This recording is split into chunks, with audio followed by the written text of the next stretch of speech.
Welcome to Rocky Mountain Cancer Center's Oncology Watch. Today we are focusing on advanced care planning and what you need to do to make your wishes known to family and friends. We're fortunate to have Dr. Jill Mitchell presenting today. Dr. Mitchell is an oncology social worker at Rocky Mountain Cancer Centers in Boulder, and she's also a psychosocial research program coordinator for the network. In addition to offering counseling and support groups for our cancer patients and survivors and their loved ones, she also does research, developing new programs to assist patients and survivors cope with anxiety and distress and live their life more fully and beyond cancer. If you have any questions during this Facebook Live, please feel free to enter them in comments. We'll have time to answer a few at the end of the presentation. Thank you, Dr. Mitchell, for your willingness to be with us today on this important topic. Thank you, Jessica. Okay, so I'm going to pull up my screen here. Okay, so we're going to talk about advanced care planning today, and I wanted to start with what may be the elephant in the room. Is this a talk really for me? And I want to emphasize, yes, absolutely. So regardless of whether you are newly diagnosed, dealing with a very curable early stage cancer, or if you're more in the later stages, or if you're a caregiver, loved one, friend, family member of someone dealing with cancer or otherwise, thinking about advanced care planning is something that's appropriate for everyone 18 and older, basically. So welcome. What I wanted to do today is just give you a little bit of an overview as to what is advanced care planning. And also we can talk about some documents that you might want to use to record and to communicate your wishes about care. And then I have a variety of websites and tools and additional resources that I can point you in the direction of that can help you continue moving forward with thinking about advanced care planning. So first thing I want to emphasize is that advanced care planning, or ACP, is a process, and it can be an evolving process through time. And often we recommend that people start with just thinking about your values more broadly, and then thinking about your values specifically with regard to quality of life and medical care. The next key step for everyone is to identify a healthcare agent. So this would be identifying someone who can speak on your behalf about your medical wishes if you weren't able to. And then, of course, discussing your values, wishes, and choices with that agent and with your loved ones and medical providers, and documenting and sharing your choices. And you can use a variety of forms to document your choices. So a medical power of attorney form is the first piece that we recommend for everyone. And some people would also encourage to consider creating a living will. And then for some people, especially those who may be nearing the very end of their life, it may be appropriate to consider a MOST form, a medical order scope of treatment form, or a CPR directive. And I'll come back and talk more about all of those later in this session. But I wanted to pause and just invite you to gain a little perspective, or to think about your own experiences in your life. Have you ever been in the position of having to make a critical medical decision on someone else's behalf? Or if not you directly, have you witnessed a friend or loved one who has had to make decisions about medical care for someone they love? Or are you in the position potentially of having to make decisions for someone else? So take a moment and just bring that to mind. Then I'd ask you to think about, what was that experience like for you? Or what do you imagine it might be like? Did you have any helpful guidance about the decisions that you needed to make? What kind of guidance would you want if you were in that situation? Did you have support or conflict from others in making those decisions?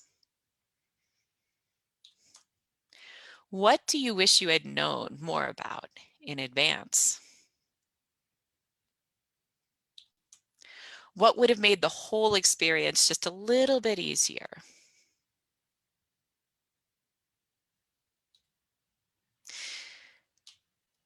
So in reflecting upon your own experience or seeing other people having to make decisions or thinking about decisions that you may need to make for your loved ones, I hope you can sort of feel the value in taking the time to focus on advanced care planning and to see how that can be a true gift for the people that you love and who love you. I know that there can be a lot of ambivalence about this. Thinking about this topic can bring up a lot of challenging emotions and thoughts and feelings. Um, I know that I procrastinated years ago. I procrastinated when I was thinking about creating my own advanced directives, and that's a very human place to be. And I think a lot of people find some relief in taking a step forward and beginning to plan or reviewing and continuing to communicate about their values for care and what's important to them moving forward. So with that as background, I want to talk a little bit about, well, where do you start? So often we recommend thinking about just clarifying your values instead of just jumping to decisions. Start by thinking about what are your values. So what is it generally that gives you a sense of joy, purpose, and meaning in life? How do you define quality of life? If you were nearing the end of your life, what are some of the core values that you would want to be mindful of? If your healthcare agent had to make a decision about your medical care, what is most important for them to know to guide that decision? And then, once you've spent a little time reflecting on that, and there are some tools that I'll mention later on in the talk that can be helpful in furthering your exploration of those values. But once you spend a little time thinking about that, it's very helpful to identify a potential healthcare agent. So this would be someone who could voice your healthcare decisions if you were not in the position or not able to.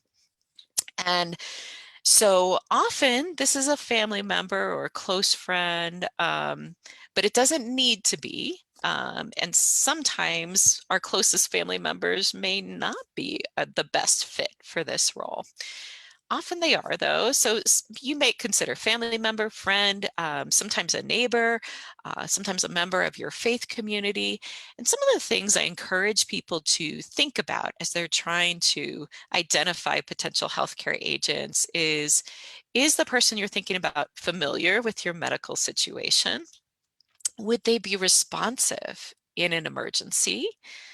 Is this someone that you can share your values and wishes with? Are they a good communicator? How do they tend to do in times of crisis? Do they share similar values, or would they be at least able to honor your values, even if their values about care differ? I think that's a real critical question, and that it often can be hard to think about who would be the perfect person. And so, certainly people don't have to meet all of these criteria. But I think often these are good guiding questions as you reflect upon who would you like to include as your healthcare agent.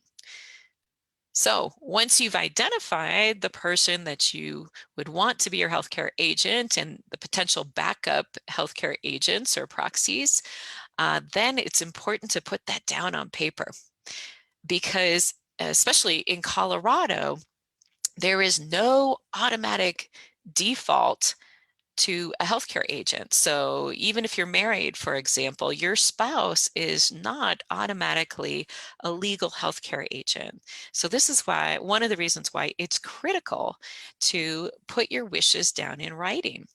And on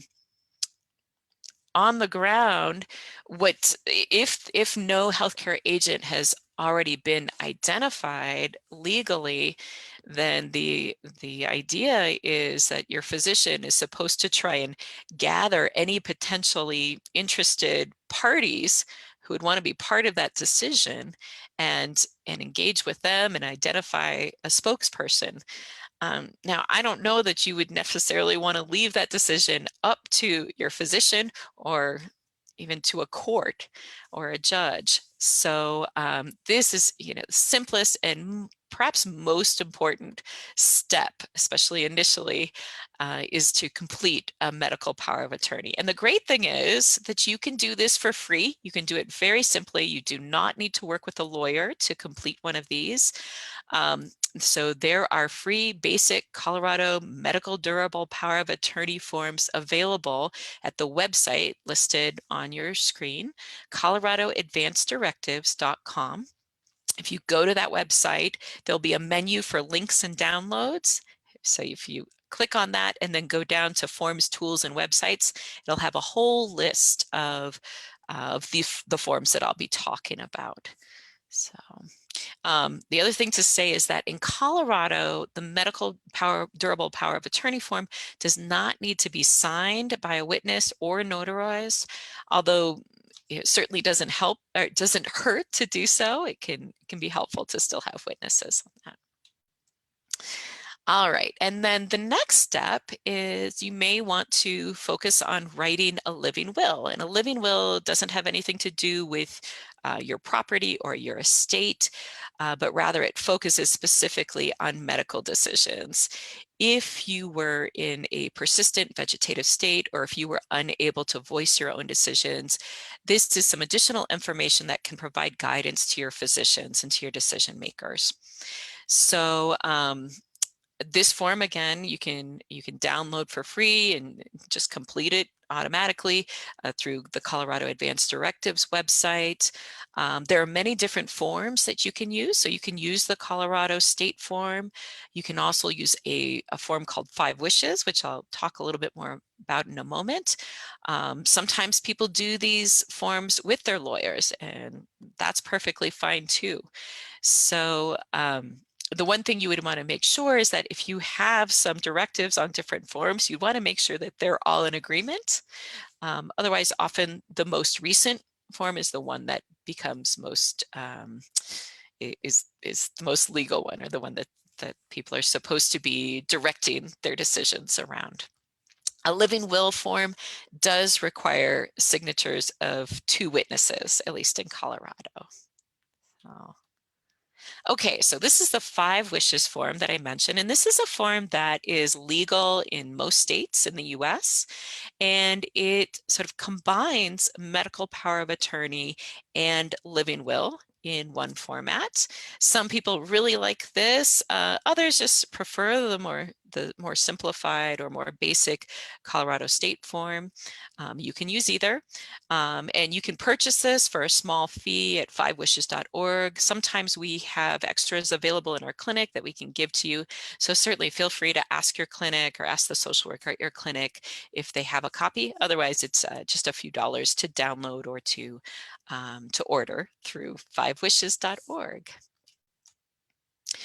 Now, for some people who are very much nearing the end of their life, maybe they're in and out of the intensive care unit, maybe they have a terminal illness and things are progressing, or they feel very clear that they would not want CPR under any circumstance. Well, then it often can be helpful to discuss a medical order scope of treatment, or MOST form, with your physician. And it's a medical order, which means that your physician or advanced practice provider needs to discuss this with you and sign off on it. And on this form, you can select that you absolutely would not or would want CPR attempted. The default always is to attempt CPR. So if you know that you would not want CPR, this is a good form to consider completing. You can also specify, if you were nearing the end of your life, would you want full treatment? Would you want to be intubated, or would you not want to be intubated? Would you want more selective or comfort only focused treatment? And then sometimes people also have very strong feelings about whether or not they'd want artificially administered nutrition. And so that's also something you can specify on this form. There is a lot of additional detail on what this form is about on the coloradoadvanceddirectives.com website. And the main landing page for Colorado Advanced Directives focuses on medical order scope of treatment. So certainly if this sounds of interest to you, of value to you, discuss it with your physician and check out the information on that website. One other thing I'll note is that the original of this form is supposed to be printed on a bright green sheet of paper like this, and you can usually get it from your physician's offices this way. You complete that, discuss it, your physician signs off on it, and you are supposed to keep that original bright green copy, then make lots of copies and give it to any of your medical providers in their offices. And then often the recommendation is to post a form like that on your refrigerator in your home. Make it someplace that it's visible. Sometimes if people have a do not resuscitate directive, then they also want to make sure people are very aware of that. And so they order a bracelet or a necklace that helps to clarify that. And so awardandsign.com is a website where you can go to order that for somewhere between $25 to $30. And there's a lot more detail on their site. Finally, I just wanted to review a few helpful websites and additional tools and resources that can help you further your process in advanced care planning. So the one I've been mentioning multiple times so far is the coloradoadvanceddirectives.com website. And they have, in addition to the information and the forms that I mentioned, they have links to a variety of other resources that can be helpful in thinking about caregiving, and also any forms and supportive resources related to thinking about end of life or just advanced care planning generally. Go Wish is a really interesting card game. So gowish.org offers a series of cards that you can purchase offline, and they also have an online version that you can complete for free. And these cards have different values and different issues and questions that you might want to think about related to planning for care in the future. And so I've used these cards before with groups of people, and what you can do is you can take the cards out and sort them in terms of what is most important for you, what is least important, and what is just of moderate importance. And you lay them out on the table and you can compare with the people around you. And it's a very playful, fun, very insightful way to open up discussions in a fairly non-threatening way about your preferences for end-of-life care decisions. So it can be a great tool to use with your family members or friends and help make this all a little bit easier and more accessible for people. It's surprising sometimes what you can see in terms of how your thoughts differ and your values differ, even within families or close friendships. Prepareforyourcare.org is another great resource. One of the unique things about this resource is that they have a variety of videos that can help illustrate and help you think through your values and how you might want to communicate them in different situations. They also have a process where they walk you through creating your own advanced directives, and they have their own version of an advanced directive that includes a medical power of attorney and a living will that you can complete online or download with them. So another great resource, the conversationproject.org. Their mission is really focused on increasing conversations around advanced care planning and to make that more part of our general experience, part of our kitchen table talks. And so they've created a series of wonderful guides to help with that. I often recommend their conversation starter kit. They also have information on choosing a healthcare proxy or agent, being a healthcare proxy, talking with a healthcare team, a workbook for exploring what matters to me, so exploring your values. And then they also have some more specific guides for caregivers of people with Alzheimer's or dementia, caregivers for a child with serious illness, and a newly developed guide for being prepared in the time of COVID-19. All right, so finally, how through RMCC, there are a variety of ways that you can get help with furthering advanced care planning. First of all, you can always feel free to talk with your oncologist and their team about your thoughts. And we also love to schedule advanced care planning visits with the social work team member at your site or an advanced practice provider at your site. So you can just ask about scheduling an ACP visit or visits. This doesn't all need to be discussed in one visit. And then finally, this is a new offering. We have started offering a study that includes a 6-session group intervention called Valued Living for people with metastatic cancer. So I'm going to end on this. This is a flyer for the study that we're participating in. And this program is open to RMCC patients who are living with stage 4 solid tumor diagnosis and feeling anxious, down, or distressed. In the intervention, we invite people to participate in 6 sessions where we teach some strategies and skills for coping with challenging thoughts and feelings. And a key focus is also talking about advanced care planning and how to move forward in creating their directives and having these discussions. So if you're interested in learning more about that study, I encourage you to reach out to the research team through the email or the phone number listed. So that's all I have at this moment, Jess. So I'd love to take questions.